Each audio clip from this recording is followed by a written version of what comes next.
The Bengali টিউশনে তোমাদের সকলকে স্বাগত। আমি শুভময়। আজ তোমাদের চিত্রা কাব্যগ্রন্থের অন্তর্গত যে চিত্রা নামক কবিতাটি, প্রথম কবিতা এটি, সেই চিত্রা কবিতার বিষয়বস্তু নিয়ে আমরা আলোচনা করব। এটি বিহার টেটের অন্তর্গত। সোনার তরী যে কাব্যগ্রন্থটি রয়েছে সেটির পরবর্তী কাব্য হলো চিত্রা। চিত্রা কাব্যগ্রন্থটি সম্পর্কে কবিগুরুর উক্তি একটি আমরা দেখে নিই। বাইরে যার প্রকাশ, বাস্তবে সে বহু, অন্তরে যার প্রকাশ সে একা। এই দুই ধারার প্রবাহেই কাব্য সম্পন্ন হয়। এই চিত্রা কাব্যগ্রন্থ বা বলতে পারো কবিতাটিতে নারী সৌন্দর্যের এক অপরূপ বর্ণনা রয়েছে। চিত্রা কাব্যগ্রন্থের মোট কবিতা সংখ্যা হলো 36টি। আর এই 36টি কবিতার মধ্যে 20টি কবিতা সঞ্চয়িতায় সংকলন করেছেন কবি। চিত্রা কাব্যগ্রন্থের মোট 22টি কবিতা ইংরেজিতে অনুদিত হতে দেখা যায়। আরেকটি কথা বলে রাখি, এই যে চিত্রা কাব্যগ্রন্থটি, এই কাব্যগ্রন্থটি কবি রবীন্দ্রনাথ কাউকে উৎসর্গ করে যায়নি। চিত্রা কাব্যের যে কবিতাগুলি রয়েছে সেই কবিতাগুলিতে সৌন্দর্য সম্পর্কে কবির ধারণা স্পষ্টভাবে প্রকাশ পেয়েছে।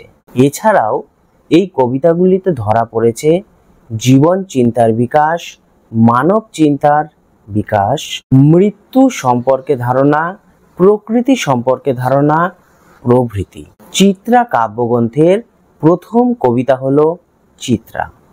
এই চিত্রা কবিতাটিতে কবি ভাবের অবতরণিকাকে মূলত দেখিয়েছেন। এই চিত্রা কবিতাটি হলো এই গ্রন্থের অন্তর্নিহিত ভাবের অবতরণিকা। চিত্রা কাব্যটিতে কবি বিশ্ব সৌন্দর্য লক্ষ্মীর স্বরূপ উদ্ভাসিত করে তুলেছেন। চিত্রা কবিতাটি চিত্রা কাব্যগ্রন্থের মূল সুরের প্রথম আলাপন। এই চিত্রা কবিতাটিতে কবি করেছেন বিশুদ্ধ, অখণ্ড, আদি বিশ্ব সৌন্দর্যের উপাসনা। সমস্ত সৌন্দর্যের মূল প্রাণকে তিনি এখানে আবিষ্কার করেছেন। এবার আমরা এই কবিতাটি প্রতিটি লাইন ধরে ধরে আলোচনা করে তোমাদের সামনে তুলে ধরব। প্রথমে কয়েকটি লাইন আমরা দেখে নেই। জগতের মাঝে কত বিচিত্র তুমি হে, তুমি বিচিত্র রূপিণী। এই লাইনগুলোতে দেখা যাচ্ছে রবীন্দ্রনাথ প্রকৃতির সৌন্দর্যে মুগ্ধ হয়ে তিনি তাকে এক মানবীর রূপ দিয়েছিলেন। এই প্রকৃতিকে তিনি মায়ের মতো দেখতে পেয়েছেন এবং তিনি বলেছেন এই প্রকৃতিকে, জগতের মাঝে কত বিচিত্র রূপিণী তুমি, অর্থাৎ এই জগতে তোমার কত বিচিত্র রূপ আমি দেখতে পাই, বা তুমি কত বিচিত্র রূপ নিয়ে আমাদের এই জগতে অবস্থান করো। পরবর্তী লাইনগুলি আবার একটু দেখে নেই। জুত আলোকে ঝলসিছ নীল গগনে, আকুল পুলকে উছলিস ফুল কাননে, দুলোকে ভুলোকে বিলসিছ চলচরণে, তুমি চঞ্চল গামিনী। কবি বলেছেন নীল গগনে, অর্থাৎ নীল আকাশে অজস্র আলোকের সাহায্যে তুমি কি সুন্দর খেলা করে চলেছ। মানে তোমরা দেখে থাকবে আকাশে যে অজস্র তারারা থাকে, এগুলো তো প্রকৃতিরই দান। সেই তারাগুলির সাহায্যে প্রকৃতি কি অপূর্ব সুন্দর আলোর খেলা করে চলেছে, এটি রবীন্দ্রনাথ এই লাইনে বলতে চেয়েছেন। পৃথিবীর যত ফুলের বাগান রয়েছে সেই বাগান থেকে তার অপরূপ যে শোভা এবং তার সাথে যে অপরূপ গন্ধ, তা পৃথিবীর বুকে বয়ে নিয়ে চলেছে আমাদের এই যে মাতৃভূমি, বা বলতে পারো আমাদের এই জগৎ। মানে তারই তো সমস্ত সৃষ্টি। সে গাছ সৃষ্টি করেছে, ফুল সৃষ্টি করেছে, ফল সৃষ্টি করেছে, সমস্ত কিছু যেন তিনি সৃষ্টি করেছেন। এবং এই যে খেলাগুলো, মানে প্রকৃতির যে খেলা, সেই খেলাগুলিতে রবীন্দ্রনাথ মোহিত হয়ে থাকতে চেয়েছেন সব সময়।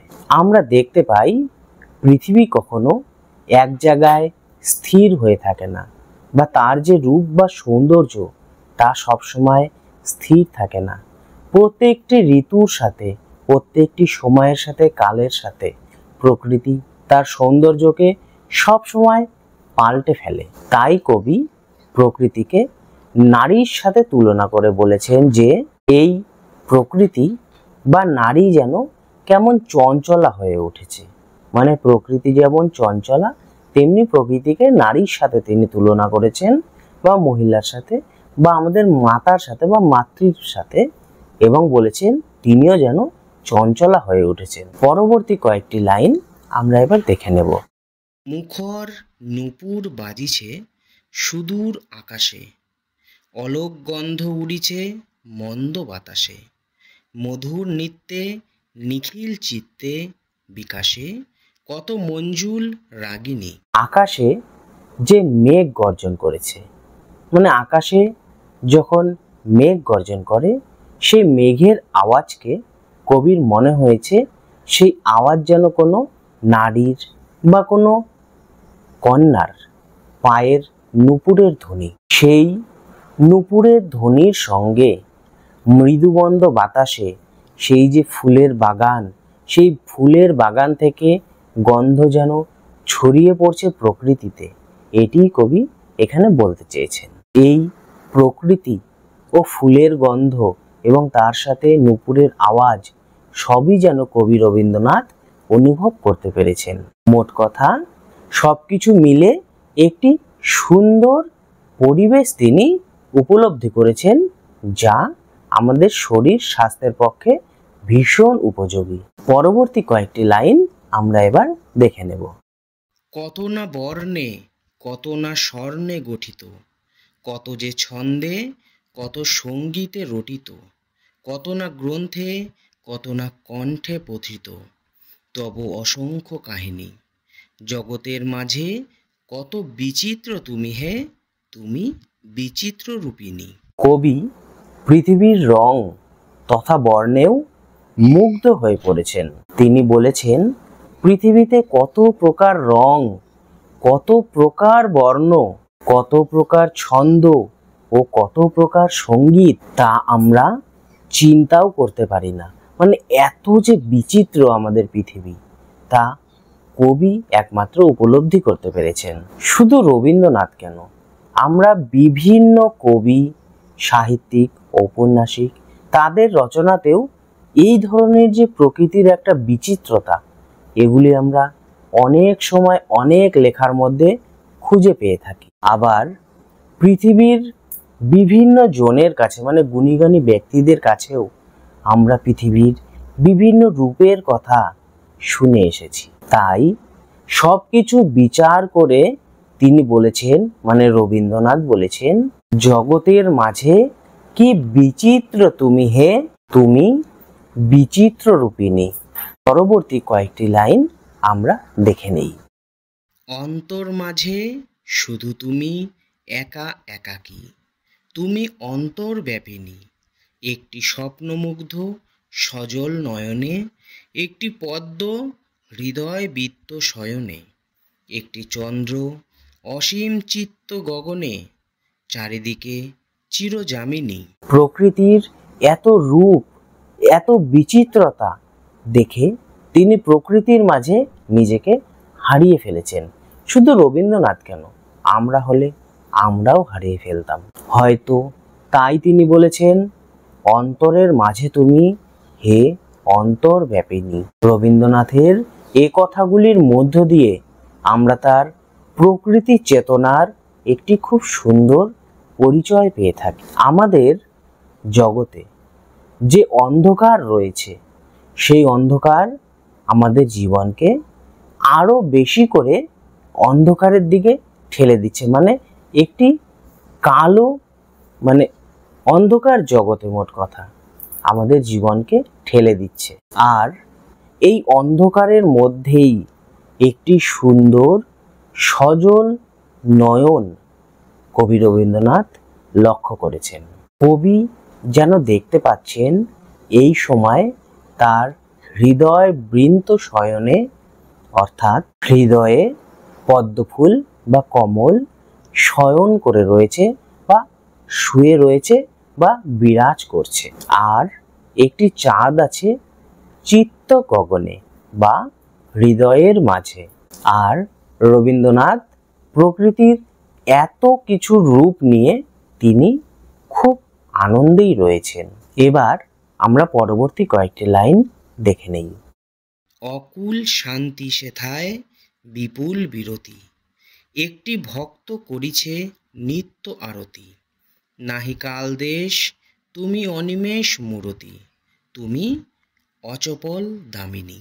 কবি এত কিছুর মাঝেই মানে এই যে আমাদের সব সময় যে ভালো যাবে জীবনে তা তো নয়, সুখ শান্তি এর সাথে থাকবে দুঃখ। তো এত কিছুর মাঝেই কবি ভালো দিকটিকে বেছে নিয়েছেন তার জীবনের জন্য। আর কবি যে অকুল শান্তিকে খুঁজে নিয়েছেন সেখানে যেন বিপুল বিরতি লুকিয়েছিল। কবি বলেছেন একটি ভক্ত সেখানে করেছে নিত্য আরতি, অর্থাৎ কবি নিজেকে প্রকৃতির ভক্ত বলেছেন আর বলেছেন তিনি যেন প্রকৃতিতে নিয়তই আরতি করে চলেছেন। তিনি সর্বদা সেই কাজ করে চলেছেন, সেখানে কোনো কাল দেশ ইত্যাদির কোনো উল্লেখ নেই। কবি প্রকৃতির দয়াময়ী রূপকে বলেছেন তিনি যেন সর্বত্র অনিমেষ মূর্তি ধারণ করে বসে রয়েছেন এবং বলেছেন তিনি যেন অচপল দামিনী। এবার পরবর্তী কয়েকটি লাইন দেখে নেই। ধীর গম্ভীর গভীর মৌন মহিমা, স্বচ্ছ অতল স্নিগ্ধ নয়ন লীলিমা।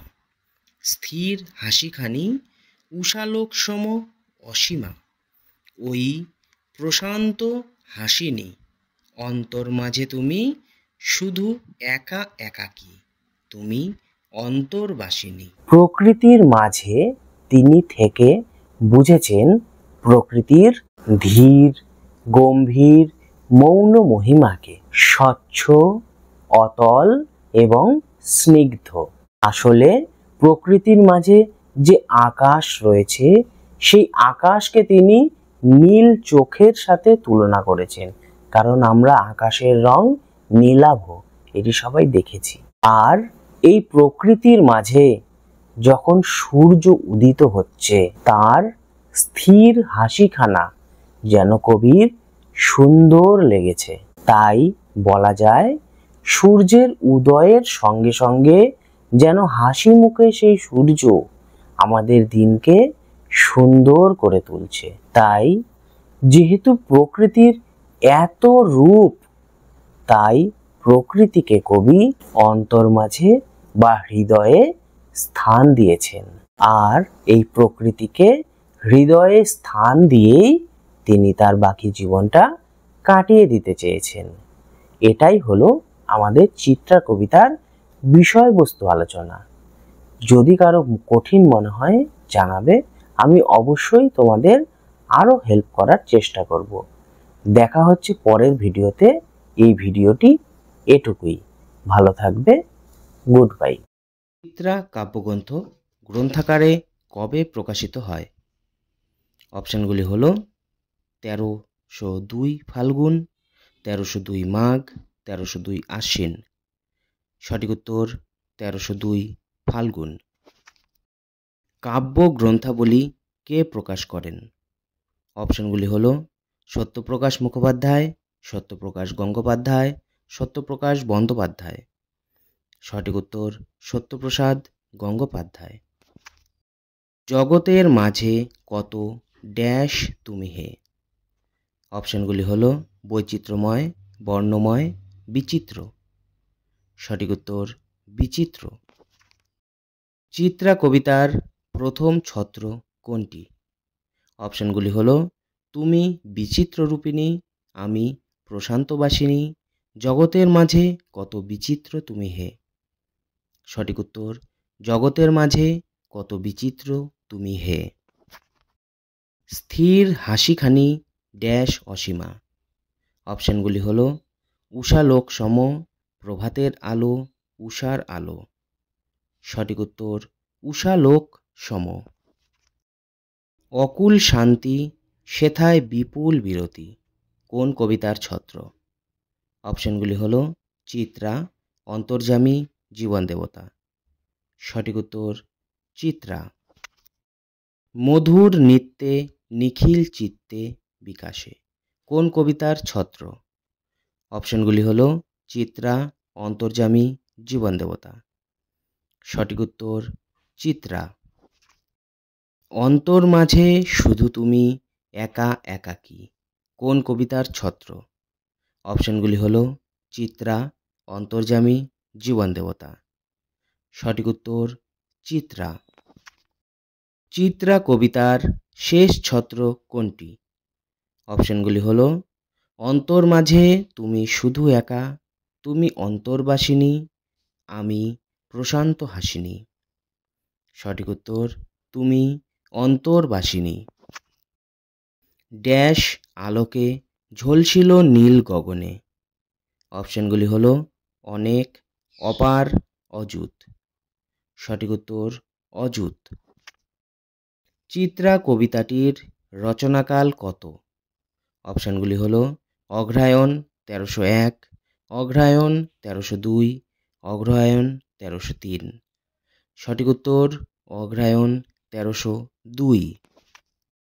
কাব্য গ্রন্থাবলিতে কবে প্রকাশিত হয়? অপশানগুলি হলো 1303 অগ্রহায়ণ, 1301 ফাল্গুন, 1303 আশ্বিন।